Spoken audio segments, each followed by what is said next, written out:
Do you want to be healthier, yet you just don't know what to do? All these shows telling you this and that, but nothing seems to work. Well, listen close. Golden State Media Concepts has got something great for you. The Health and Wellness Podcast dedicated to workout trends, healthy eating habits, diet, and everything about healthy living. Join us in our banters as we help you not just live life to the fullest, but live it to the healthiest.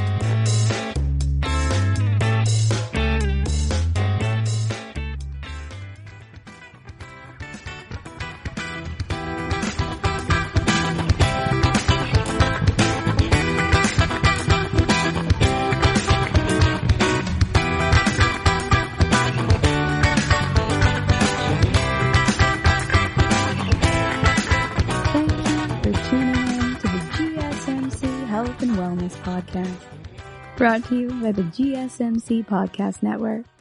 I'm your host, Alex. First off, happy Juneteenth, everyone. If you are not familiar with Juneteenth, it is the oldest nationally celebrated commemoration of the ending of slavery within the United States. It goes all the way back to 1865, and it was on June 19th that the Union soldiers arrived at Galveston, Texas, and informed everyone that the war had ended and that all of the slaves were now free. So this was an entire 2.5 years after President Lincoln delivered the Emancipation Proclamation. And so Texas had not really been observing that because they had minimal numbers of Union troops there to enforce that order. So they just didn't inform anyone about the Emancipation Proclamation at all. And it took 2.5 years after it was signed to inform everyone that the enslaved were free and to truly enforce it there. So this originated in Texas as a holiday, since Texas was the last to acknowledge the abolition of slavery. And in the Black community, it is often observed as being the true Independence Day, because really, Independence Day is celebrating the independence of white colonists from the British and establishing America. So that was in 1776. But slavery wasn't abolished in the United States for another 89 years after that. So really, the 4th of July is celebrating the independence of white colonists from the British, but it's not actually celebrating true freedom. We like to associate it with freedom, but it's just British independence.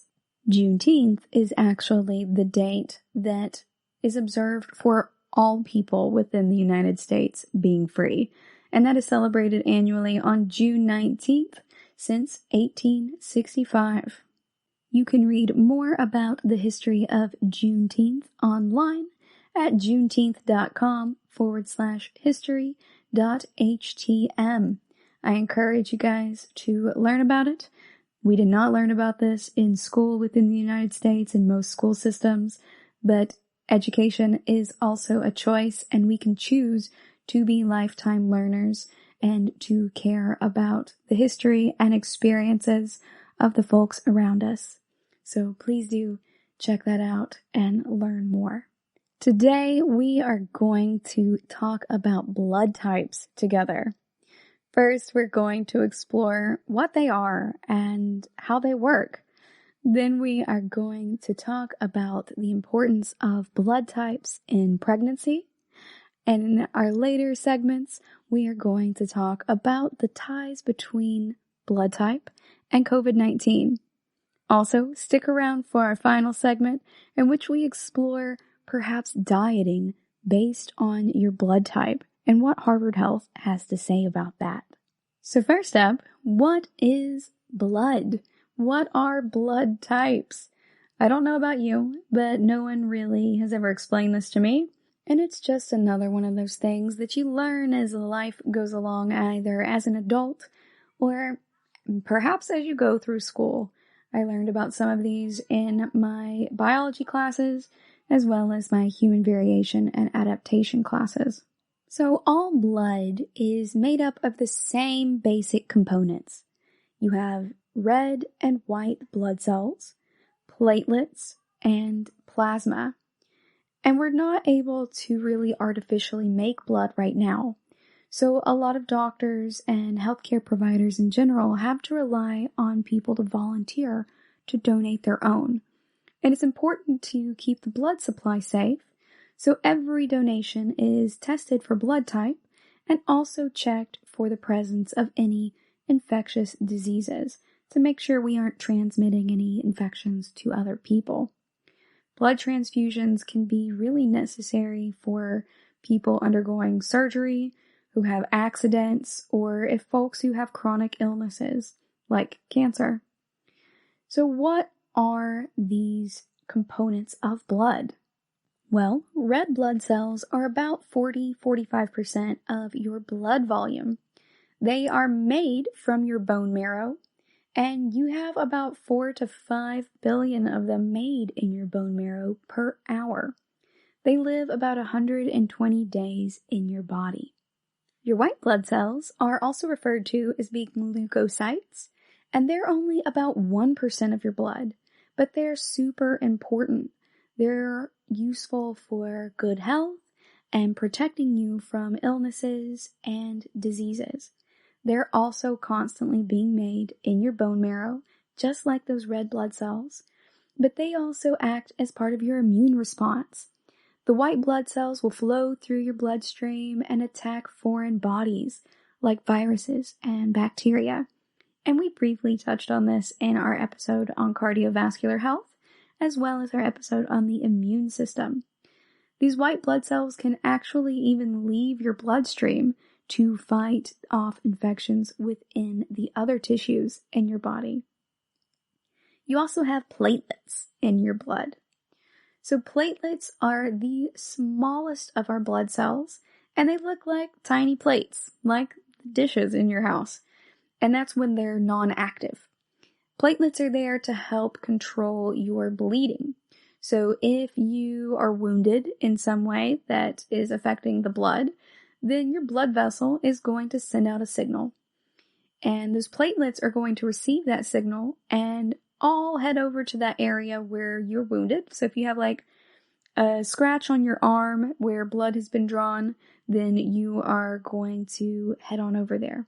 And by blood being drawn, I don't mean for it being donated. I mean for like, if your cat scratches you and they actually resulted in blood coming out of the wound. So in those cases, the platelets are going to travel there, and then they're going to transform into their active state, which looks really metal, but also like it's from a monster movie. So they kind of grow these tentacles, and it makes contact with the vessel, and then they cluster together to plug that wound and allow it to heal. So platelets are there to help you clot and keep you from bleeding out completely. You also have plasma in your blood. Plasma is that yellowish liquid portion of your blood, and it's mostly composed of water. But plasma also has proteins, hormones, salts, and even sugars inside of it. It's important for transporting water and nutrients to your body's tissues. So you have a good component of plasma, and then you have that 45% of your blood being your red blood cells and the 1% being your white blood cells, and then quite a few platelets in there. So these are all kind of suspended in the liquid that is your plasma. And being suspended in this liquid is what really allows it to travel through your veins and arteries and capillaries to the different parts of your body to deliver that oxygen and water and nutrients to your tissues.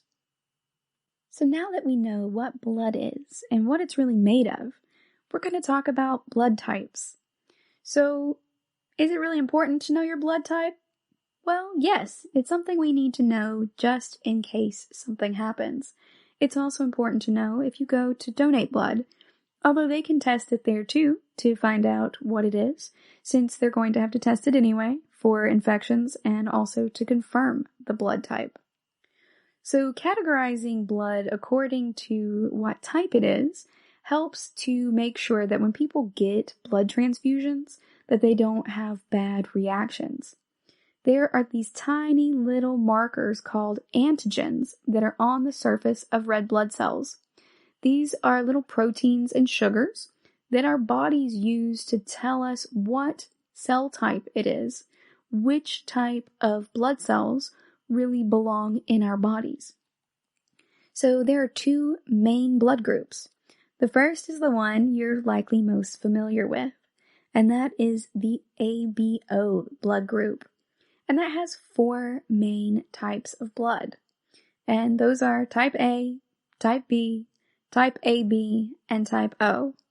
And so just like in our previous discussion, if you listen to the sci-fi podcast of semiotic squares, we have the type A blood just having that type A antigen, that little protein and sugar marker. Type B is only having that B type marker. Type AB has both A and B, and type O has neither A nor B as the antigens on the blood cells. So you have one or the other, and then both, and then neither. Then we also have the type of blood referred to as RH. So the RH factor can be RH positive, meaning RH factor is present, or RH negative, meaning it does not have the RH factor. And that's something we'll get more into later on when we get to our component on pregnancy, because that's when it's very important to make sure that you're aware of what the fetus has as their blood type factor and what the mother has. Now, there are 8 possible blood types for the ABO blood system combined with the RH factor. So the RH factor is where you're getting positive and negative from, and then the ABO is where you're getting the letter designation from. So with A negative, that means that your blood type has only the A marker antigen and does not have an RH factor.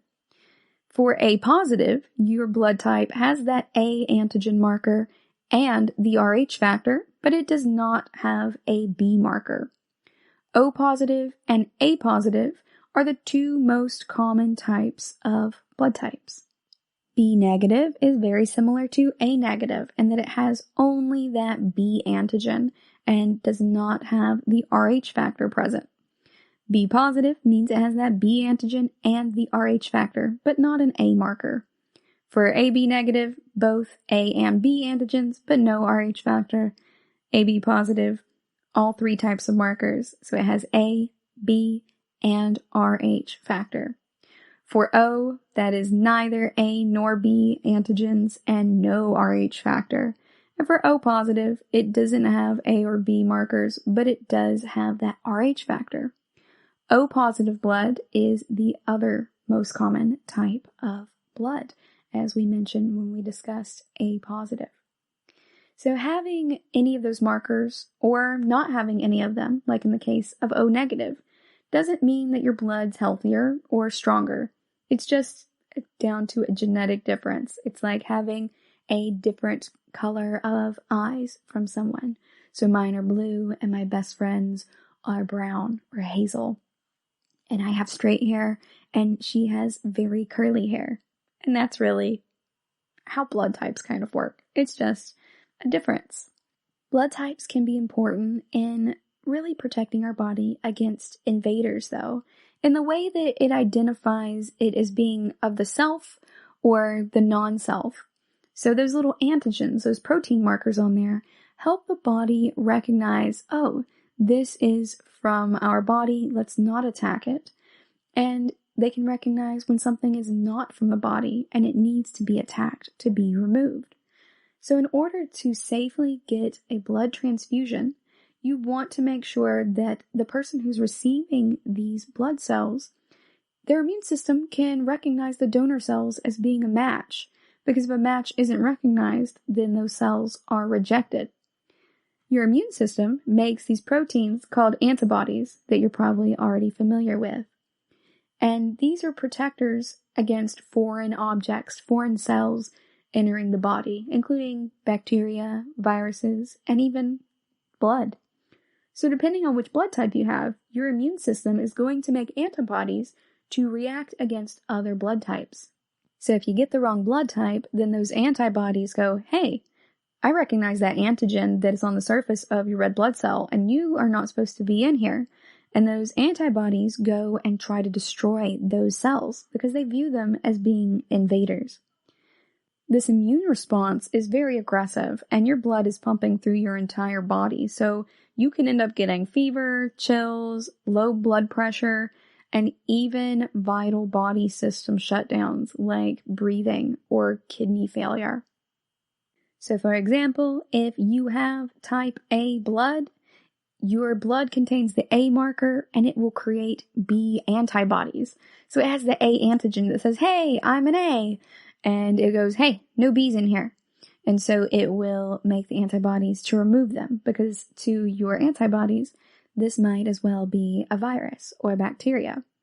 If you have B markers in your body, either in B or type AB blood, then your type A immune system tends to get fired up against them. That means you can only get a transfusion from someone who has A or O blood if you have an A blood type. You can't get it from someone who has B or AB blood because the type A immune system has that antibody to reject the B type.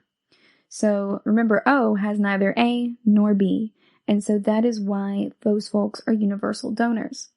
So if you have the B marker in your body, it's going to make A antibodies, because remember, those are kind of considered to be binary opposites in your body, according to your immune system.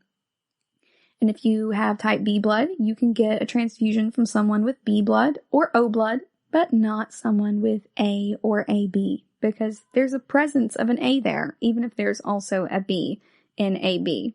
We're going to go on a quick break, and when we come back, we're going to wrap up with type AB and type O blood and talk about the importance of Rh factors and how blood type and blood in general works during pregnancy. Stay tuned.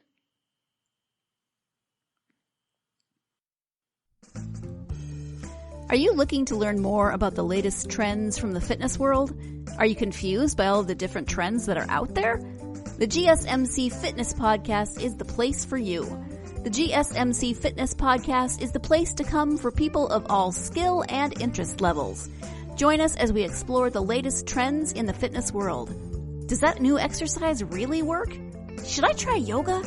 Whatever your question, chances are good you'll find an answer on the GSMC Fitness Podcast.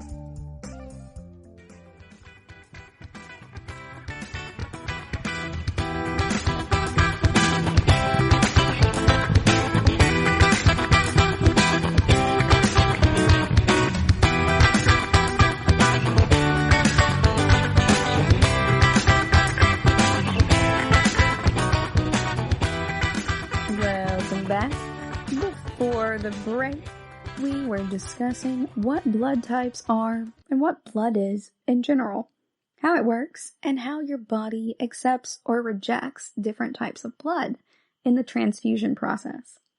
So we talked about type A and type B blood transfusions before the break, and now we're going to finish up with talking about AB and type O.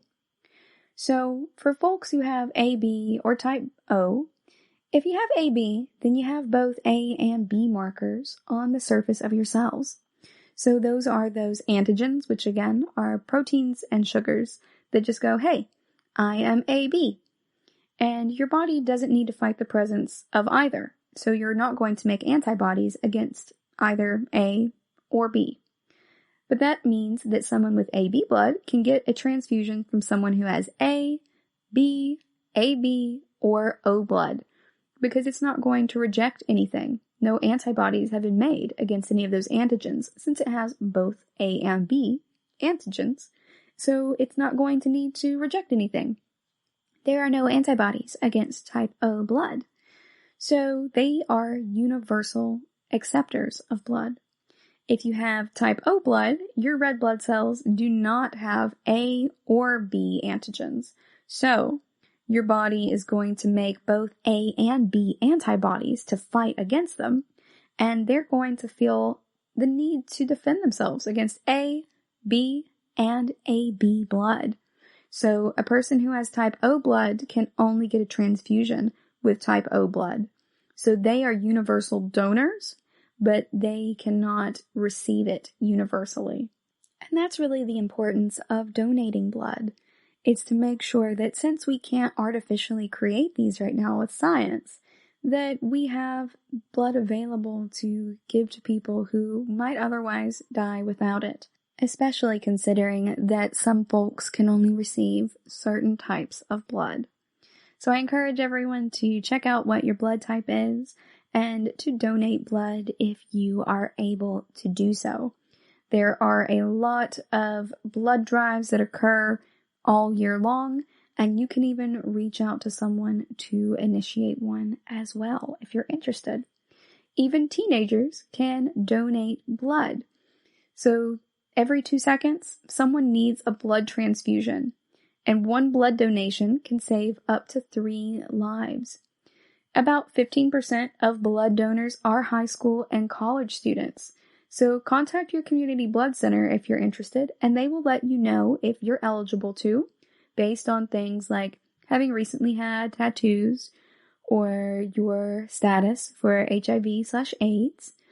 Also for your weight, if you weigh enough to give blood based on your stature, and your age. So go ahead and hit them up and they'll let you know.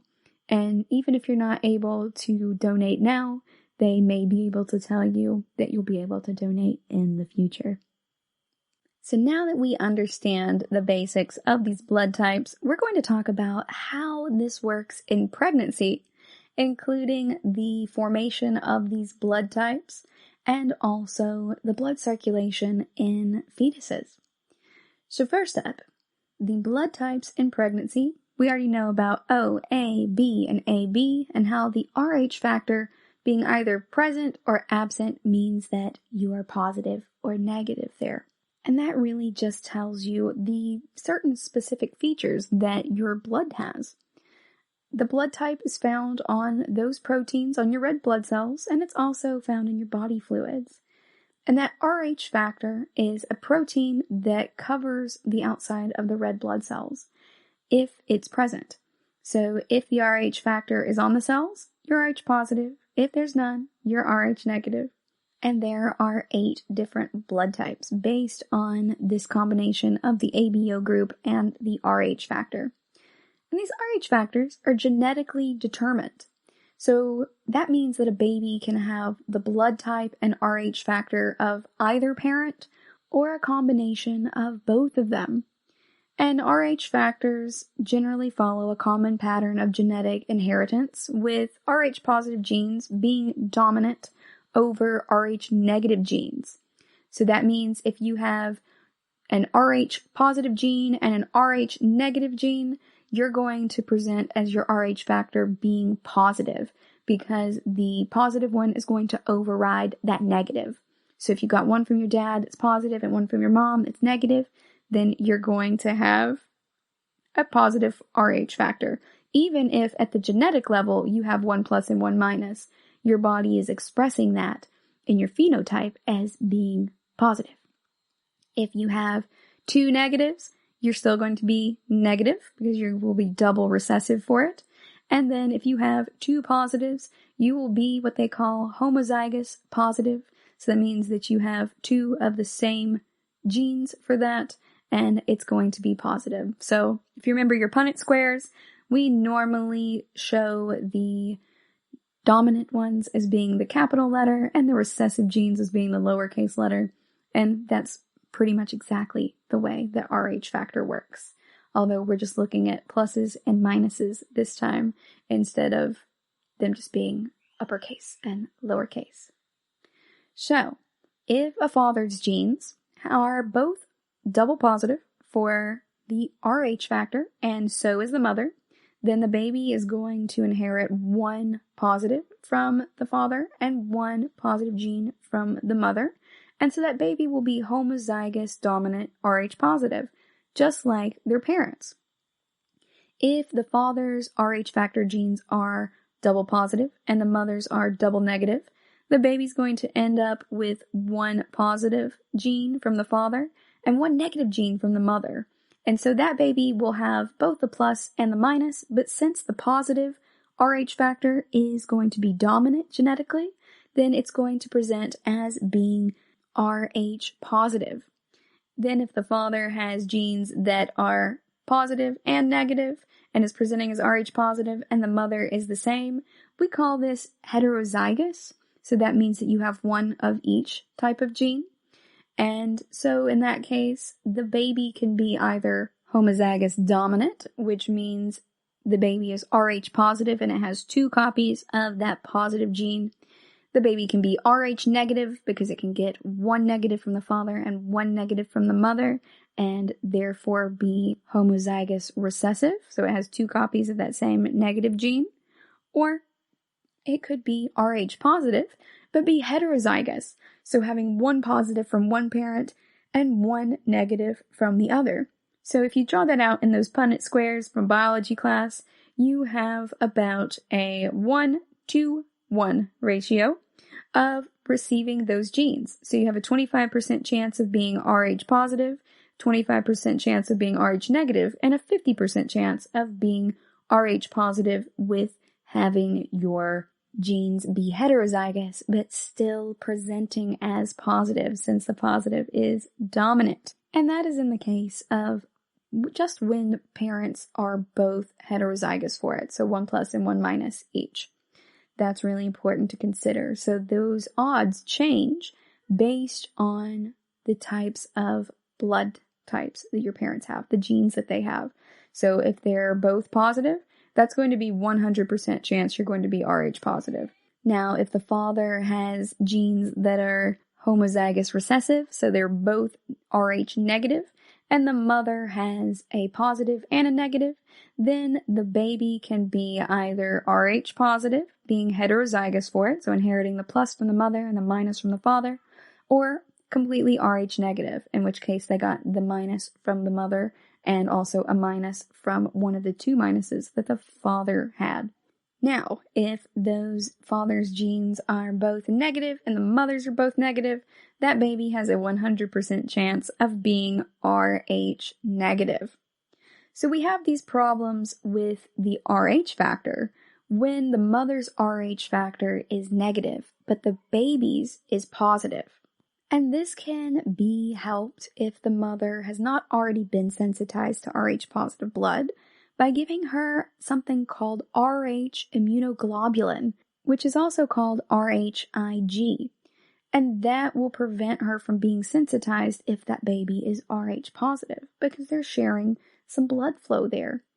And sometimes you may have an incompatibility between mother and baby if the mother has the blood type O and the baby is either A or B. And that can negatively impact the fetus and the newborn baby, and they might need treatment after their birth to make sure that they are doing all right. And the fetal circulatory system is pretty interesting. So when you're pregnant, the unborn baby depends on the mother for both nourishment and oxygen, and the blood in a fetus circulates differently than it does after birth because the fetus isn't breathing air themselves. They aren't inhaling. So they're within the placenta, which is an organ that develops and implants in the uterus during pregnancy. And there is the umbilical cord that goes to the placenta and to the baby. And all of the nutrition and oxygen and any other types of life support that the baby needs goes from the mother's blood through the placenta and then through the baby via some blood vessels in the umbilical cord. And then waste products and carbon dioxide are sent back through that umbilical cord vessels and placenta to the mother's circulation to be eliminated.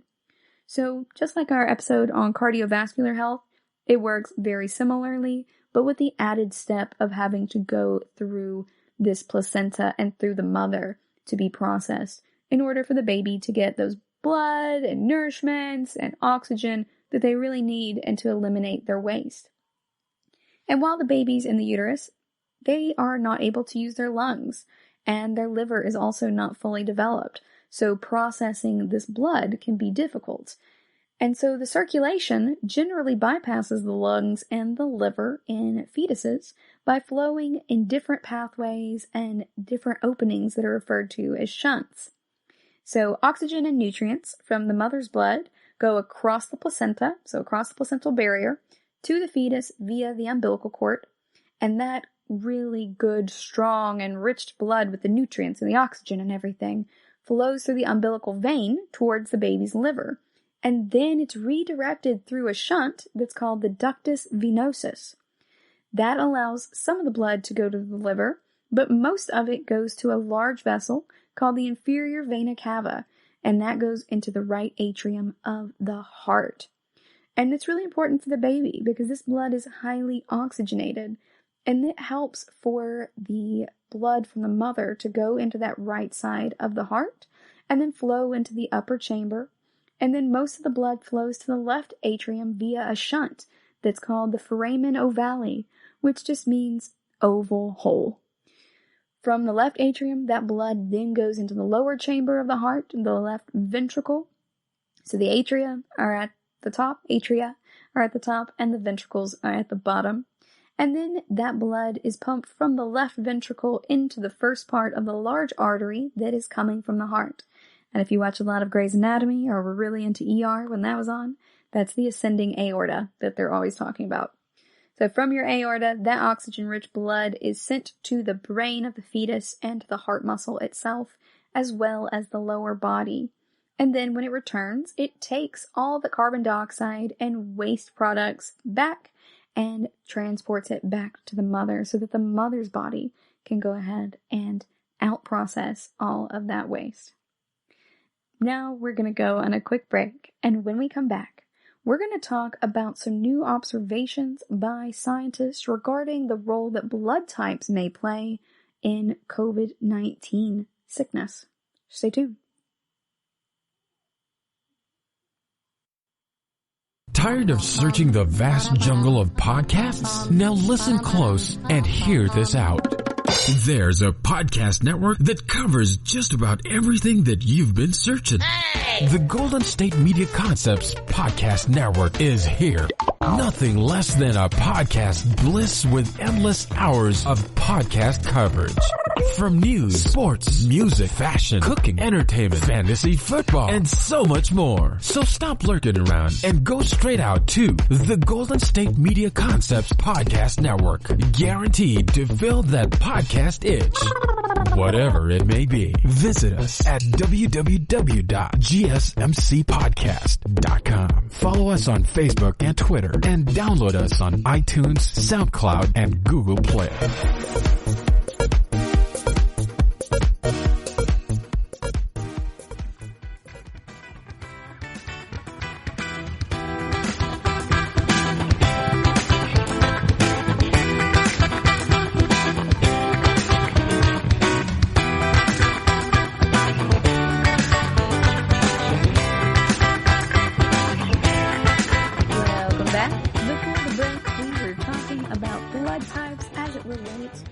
Pregnancy and the circulatory system, how that works between fetus and mother during pregnancy.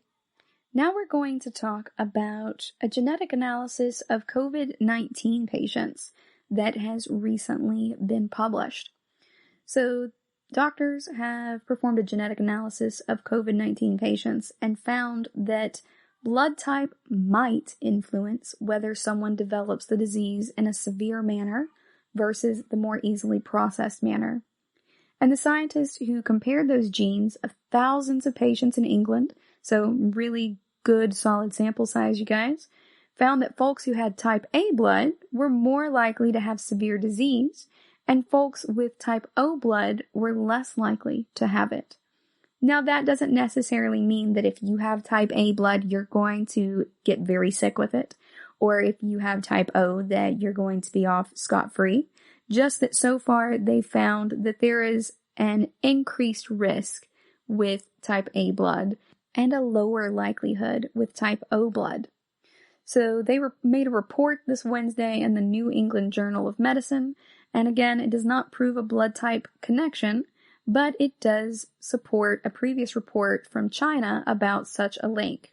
A lot of scientists have really urged everyone to be cautious in just running with this information, and keep in mind, we need to do some more studies on this to help support it. And it's not enough of a link to say that you are definitely going to be that sick, or that you're going to be quote-unquote safe.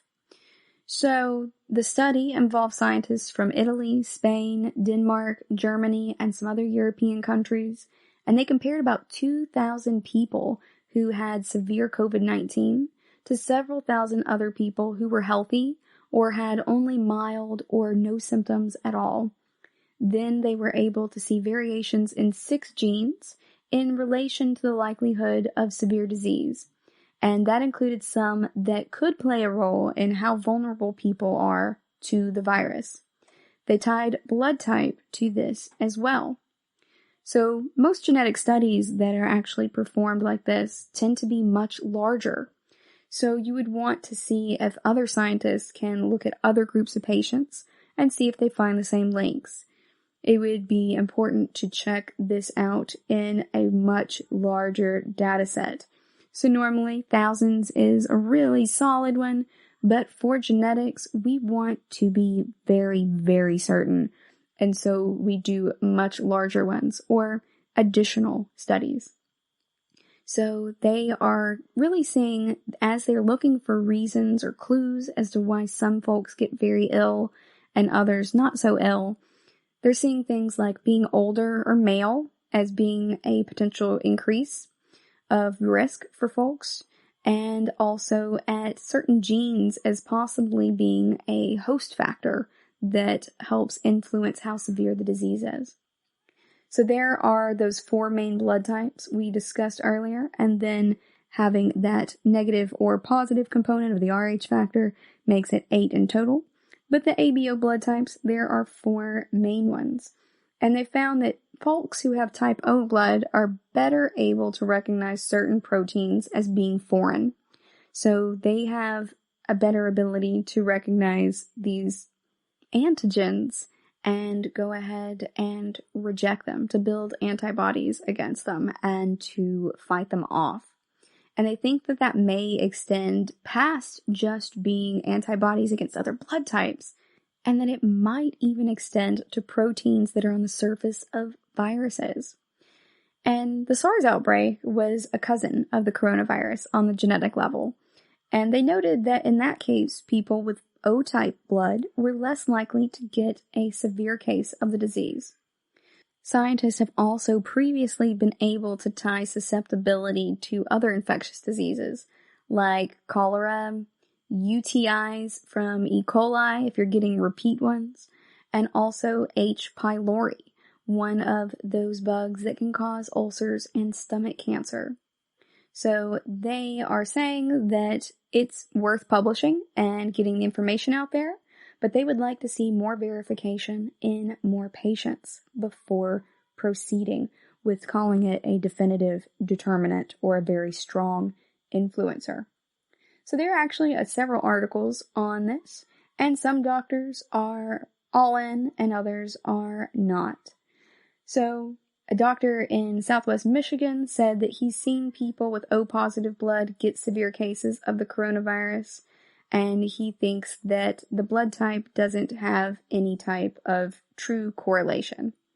But they did find those differences in A and O-type blood in Spain and Italy.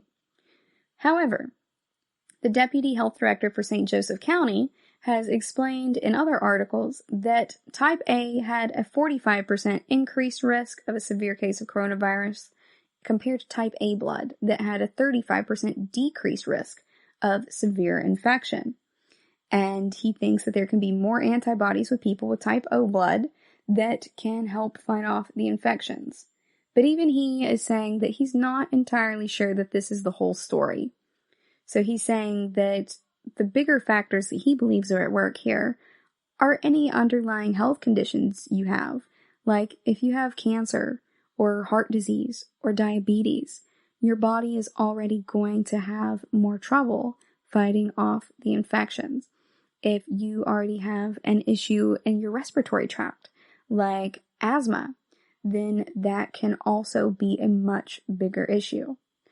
But if these other factors are more important, why are they even looking at blood type at all? Well, they want to see all the correlations that they can, and blood type is a really easy variable to obtain and to consider. It's super easy to measure, and it's easy to collect.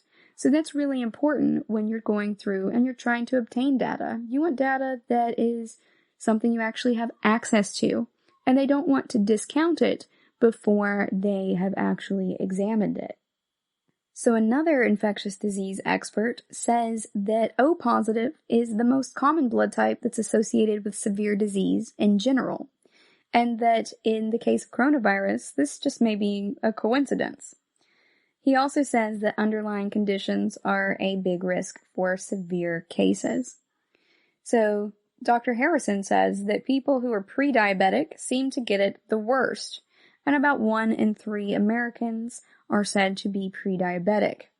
But that's not to say that if you're pre-diabetic, you're definitely going to have a severe case of COVID. Check out our episode about diabetes if you are interested in how that works. So he says that in addition to folks who have diabetes, he's seen that folks who have certain symptoms of sleep apnea tend to also get it worse. So, that's part of your respiratory system. He also says that weight is a big factor. If you are lean or you have a lot of really good nutrition, then you are less likely to get a severe case than folks who may be overweight. But just because you have those risk factors does not necessarily mean that you are definitely going to get it worse. And it does not mean that folks who are thin and don't have those risk factors are not going to have a severe case. But it does increase your risk according to the numbers. This isn't like the flu, though. A lot of these doctors are saying, hey, even if you don't have these risk factors, don't let down your guard. A lot of folks are saying that this is like the flu, and doctors like Dr. Harrison have treated the flu for 35 years or more. And they said they've never seen influenza look the way that COVID does. And it's important to listen to what the doctors are saying. They're the ones in the trenches having to actively observe this. So it's more important to go, hey, this doctor says that this is not like the flu, than it is to just listen to the media going, oh, hey, it's just like the flu. Or, your uncle on Facebook. Make sure that when you're getting this information, that you're getting it from solid places. So today, we're getting some of our information from the NIH, the National Institute of Health, because we want to consult the experts on things that are serious like this. Also, I know that a lot of states have been reopening, and a lot of folks are out and about and seemingly are not keen on wearing masks. But it's important to still be washing your hands and practicing social distancing and wearing masks in public, because coronavirus is still very much an issue. This past week, I traveled across the country from South Texas to North Carolina to move, and I passed through Texas, Louisiana, Mississippi, Alabama, Florida, Georgia, and North Carolina. And it was very different being outside of the area of San Antonio, which has largely been pretty good, according to cell phone data, about their social distancing. But it's been really strange to see people just not wearing masks. I even saw a nurse, or perhaps a doctor at one point. It was an individual in scrubs who was coming out of a gas station where there were a bunch of people, and they were not wearing a mask at all. So I'm not sure exactly what folks are really considering right now, but a lot of doctors are still urging you to wear those masks. They're not necessarily to prevent you from getting it. They're to prevent you from transmitting it to other people. Because remember, you can be asymptomatic for it. And that's something to keep in mind, especially if you are keen on this study and are O positive. So let's see what all the NIH has to say from Dr. Collins. A lot of folks who get COVID-19 are only having mild illnesses, and some don't have any symptoms at all. But others get respiratory failure and they need ventilators to recover, and some folks are totally unable to recover. We found so far by the numbers that this happens more to men than to women. It also happens more, and by it I mean getting a severe expression of COVID-19, to folks who are older, who have chronic health conditions. However, the past few months have shown us that respiratory failure can also sometimes occur in folks who are young and even seem very healthy. So a lot of researchers are now turning to look at our genes to see if perhaps it's another unseen factor. There are two main stretches of your DNA that are possibly harboring risk factors for severe COVID-19 infections. And one of them determines your blood type. One has genes that determine blood type, and the others have roles in the immune system.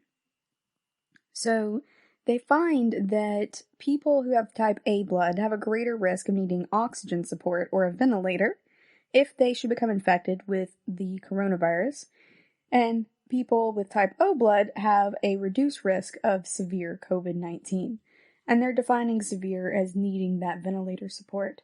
This study is the first to identify some statistically significant genes related to susceptibility for severe cases of COVID-19. And they're still looking for gene variants that may play a role in that severe illness. They're going to be looking at these for a while in these genome-wide association studies, or called GWAS. And in this recent study, the team looked at genome data for more than 8.5 million single nucleotide polymorphisms. Those are also referred to sometimes as being SNPs, SNPs. And that just means that you are having one of the letters, so GTAC, being substituted with another one. So if you were GCCC, then you may be GGCC, or TAGC might become TACC. So just one of those letters is changing. And they're normally not going to impact your health. These SNPs happen all the time. You can find substitutions of these single nucleotides all across your genome. And normally it's not a big deal, but it can help us now see the locations of variants in genes that are maybe present more often in folks who have severe COVID-19. So they're looking for covariants here. And to find these, the researchers went ahead and compared the SNPs in people who have severe COVID-19 to those thousands of other healthy blood donors from the same population groups that we discussed earlier. And they found that one of them is on chromosome 3, and it's a region that has about 6 genes that are kind of relevant in their functions. They may be relevant, at least. So this is what they were talking about before when they were talking about ACE2, and the portion of the genome encodes a transporter protein that interacts with ACE2, that surface receptor that allows COVID-19, SARS-CoV-2, etc. to bind to and infect human cells. It also encodes a collection of chemokine receptors, and those play an important role in the immune response within your respiratory system. They also found some signals that are associated with this in chromosome 9, and that is right over the segment of your genome that determines your blood type. They also found that that area included a genetic variant that is associated with increased levels of a material called interleukin-6, and that's important for inflammatory responses and may also have potential implications for COVID-19 severity of infections. So they're really hoping that more of these research studies are going to be conducted and that we will find more information about COVID-19 susceptibility and severity and outcomes. Some folks in the NIH or who are associated with the NIH are taking part of that initiative, and there are ongoing international efforts to collaborate and learn these genetic determinants of COVID-19 in its severity and so on a global scale. They also recently launched a study to look for informative gene variants in 5,000 COVID-19 patients in the US and Canada. So they are hoping to pave a way to better understanding of the biology of this novel coronavirus.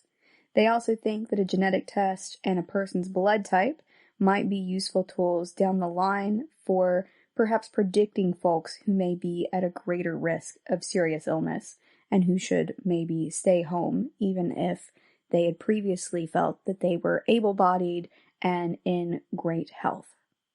So in that way, your blood type can do even more for informing your health than we perhaps once thought. We're going to go on a quick break, and when we come back, we are going to talk about the possibility of dieting for your blood type and what Harvard Health has to say about that trend. Stay tuned.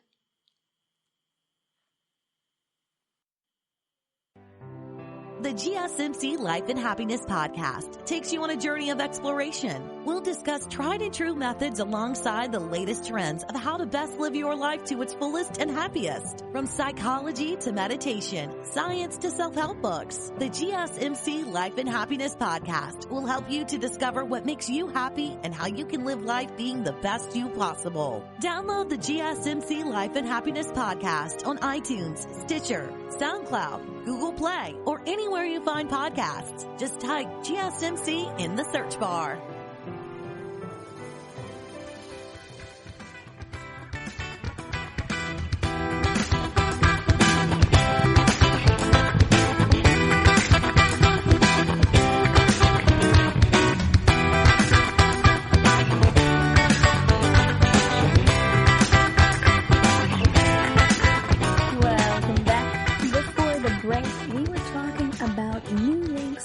By international researchers, particularly in Europe, related to gene expression, especially as it relates to blood type, in folks who have more severe or less severe COVID-19 presentations. Now that we know all about blood types, we're also going to talk about the blood type diet and whether this can actually be effective as a diet. So in 1996, a naturopathic physician named Peter D'Adamo published a book describing that he thought that folks could be healthier, live longer, and even reach their ideal weights by eating a diet that varied depending on their blood type. So that boils down to even your condiments and spices and your exercise for your health plan. So this isn't just about diet and nutrition, but also about exercise. And he felt that all of this should depend on your blood type. It was a bestseller way back in the 90s, and folks were changing up a lot about what they thought about how they should exercise and how they ate. So I want to explore that a little bit today. I think that's a very interesting topic, and we're going to talk about what you're supposed to do, and then we're going to talk about whether it's really something that is supported scientifically. So this book was called Eat Right for Your Type, and that was the type of diet it was. And it said that folks with type O blood should choose high-protein foods and eat lots of meat, vegetables, fish, and fruit, but limit grains, beans, and legumes. And that if they wanted to lose weight specifically, they should eat seafood, kelp, red meat, broccoli, spinach, and olive oil, and stay away from wheat, corn, and dairy. For folks with type A blood, he recommended that they mostly eat fruit, vegetables, tofu, seafood, turkey, and whole grains, but to largely avoid meat. And for weight loss, he wanted them to go for seafood, vegetables, pineapple, olive oil, and soy, and to avoid dairy, wheat, corn, and specifically kidney beans. He felt that folks who had type B blood could have a diverse diet that has meat and fruit and dairy and seafood and grains all in there. But if they wanted to lose weight, they should eat green vegetables, eggs, and liver, as well as licorice tea. Ew. I'm not a big fan of licorice tea, but fortunately I don't have type B blood, so Peter D'Adamo cannot make me eat this licorice tea or anything that tastes vaguely of licorice. If you do love licorice, though, and you are also type B with your blood, then Peter has the diet for you. He wants you to avoid chicken, corn, peanuts, and wheat, though. So for folks with type AB blood, he wants them to eat dairy, tofu, lamb, fish, grains, fruit, and vegetables. And if they want to lose weight, go ahead and eat mostly tofu, seafood, green vegetables, and kelp. But stay away from chicken, corn, buckwheat, and again with the kidney beans. Although that one's not totally surprising since, remember, type AB blood has both A and B antigens. So it looks like he's pulled a couple from each of those and said, hey, stay away from those kidney beans because type A blood can't use those, and stay away from chicken and corn because folks with type B blood can't have those. Interestingly, I guess you can still have peanuts and wheat as someone with type AB blood, although that is prohibited in type B. I didn't make the rules, guys. I'm just explaining them as I have researched them. But he had this recommendation for the diet and also wanted people to choose their activity based on it. So for type O, for example, he said that folks should choose high-intensity aerobic exercise and also take supplements for their sensitive stomachs, while folks who had type A blood should choose low-intensity activities and include meditation as part of their routine. That's very interesting to me, but I don't really have a sensitive stomach, so I'm not sure where he's coming from with that. I do have type O blood, but I can eat like food that's been sitting in the oven for 2 days. I don't make it a normal practice, but I have eaten a meat pizza that had been sitting in the oven for 2 days, especially when I was a teenager. And also just growing up on a farm, you end up eating things that are perhaps questionable, have been sat out for a while, or maybe weren't necessarily pasteurized yet, especially if you were milking the animal at the time that you're drinking it and you're just like squirting it at each other and seeing if you can hit each other's mouths, just like when you throw popcorn in each other's mouths. So I think I'm alright, you guys. I'm not sure exactly where he's coming from, but just because it doesn't necessarily apply to me does not mean that it doesn't apply to anyone, right? I could just be an outlier for this. Although again, you should mostly be getting the necessary vitamins and nutrients that you need from the food that you eat instead of from supplements whenever possible. So, we want to know, does this actually work? Well, unfortunately, we do not have a lot of high-quality studies about the blood type diet in peer-reviewed medical literature. So as we've discussed in previous episodes, it's really important to have those peer-reviewed qualities for medical literature to make sure that certain research standards are adhered to. And that includes in the medical community and in the naturopathic community. It's not that everything has to be medical. It's just that the scientific method can be applied to anything. We can view these things scientifically because science is just seeking to understand the world around you by making these observations. And we discussed this a bit in the context of complementary and alternative medicine in our recent episode on energy medicine, especially as it relates to PEMF. So, back to the blood type diet though. Again, just like some of the other studies, we don't have a lot of very good, solid literature on this subject. There were studies in 2013 and 2014 that did talk about the blood type diet. The 2013 one analyzed the world's medical literature and did not find studies demonstrating benefit from a blood type diet. And then a study in 2014 found that people who were following any of the blood type diets had some improvement in different types of cardiometabolic risk factors, like cholesterol or blood pressure lowering. Those improvements tended to be unrelated to blood type. And if you look at the diet, I think that makes a lot of sense. A lot of what he is recommending across the board is very close to the Mediterranean diet, which, as we discussed in our diet comparison episode, is really going to be a lot of those fish and those fruits and vegetables and going more towards olive oils and nuts, things like that.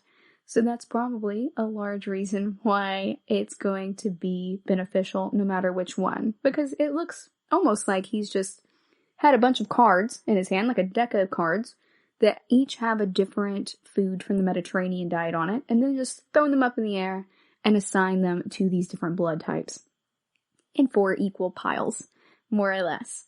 So that's the way that I've been looking at it. But we want to see if there's anything that actually makes sense in this. The theory behind the blood type diet is that your blood type is closely tied to your ability to digest certain types of food.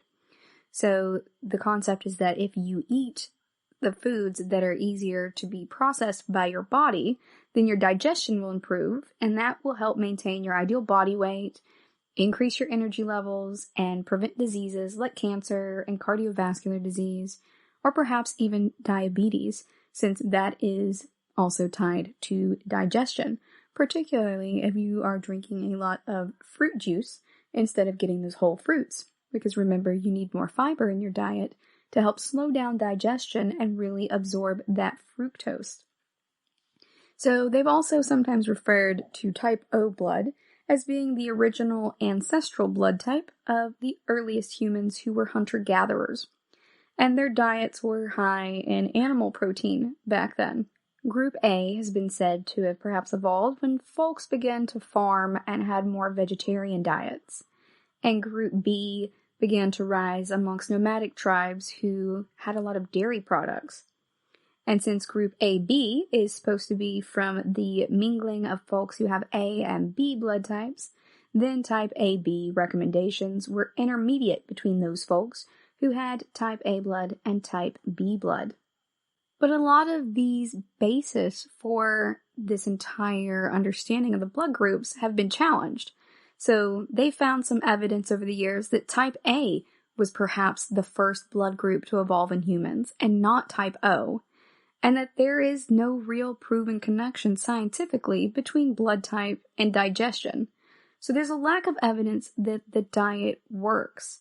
So now we ask ourselves, why should it even work in the first place? And what are the downsides?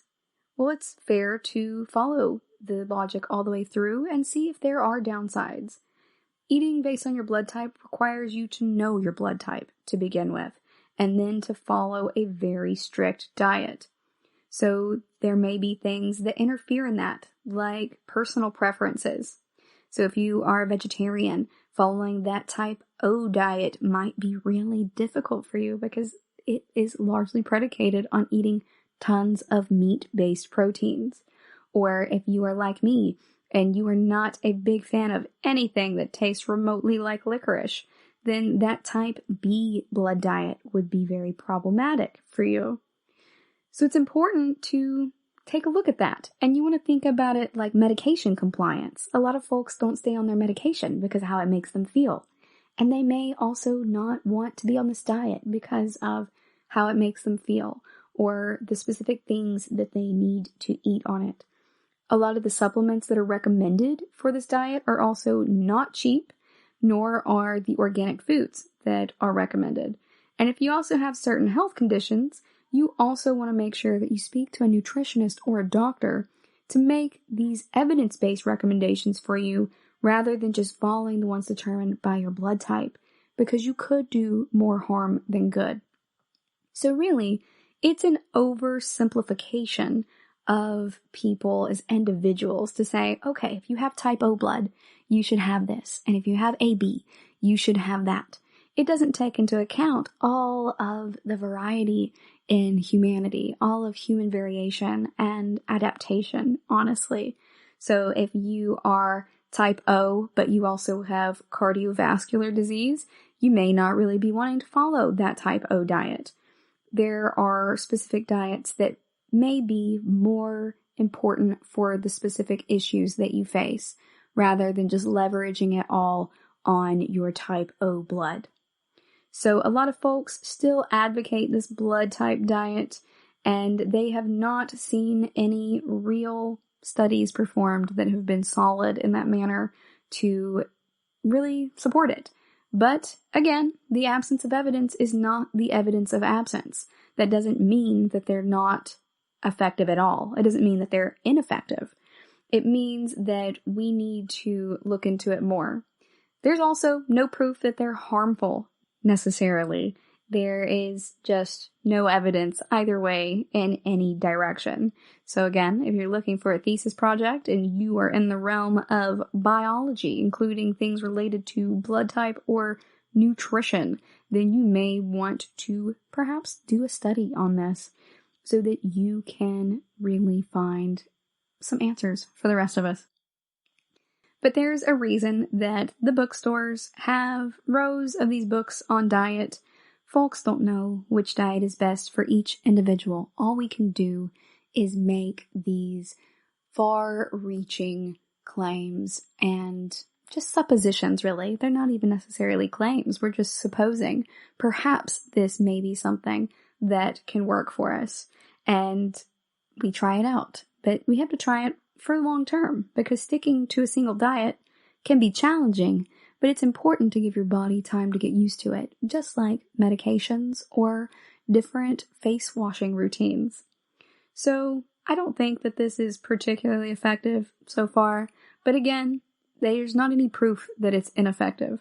So if you're interested in the blood type diet, make sure that you talk to your doctor to be sure that there are no other risk factors for you as an individual that may prohibit you from being on these diets.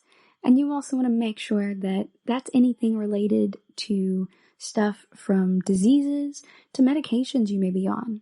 Remember that some of my previous antidepressant medication prohibited me from eating grapefruits. Now that's not a problem for me because I don't like grapefruits.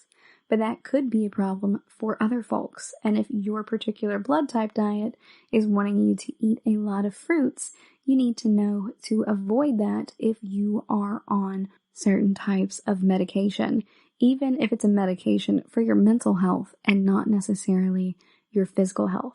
So as always, I recommend that you guys do a lot of research and ultimately speak to a doctor or nutritionist prior to trying to follow any new type of diet.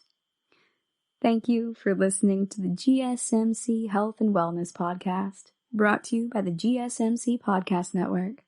I'd like to ask that you please subscribe to the show, and writing a nice review always really helps us. Also, if you could please follow us on Facebook, Twitter, and Instagram, I'd appreciate it. Thank you kindly, and have a good night. You've been listening to the Golden State Media Concepts Health and Wellness Podcast, part of the Golden State Media Concepts Podcast Network. You can find this show and others like it at www.gsmcpodcast.com. Download our podcast on iTunes, Stitcher, SoundCloud, and Google Play. Just type in GSMC to find all the shows from the Golden State Media Concepts Podcast Network, from movies to music, from sports to entertainment, and even weird news. You can also follow us on Twitter and on Facebook. Thank you, and we hope you have enjoyed today's program.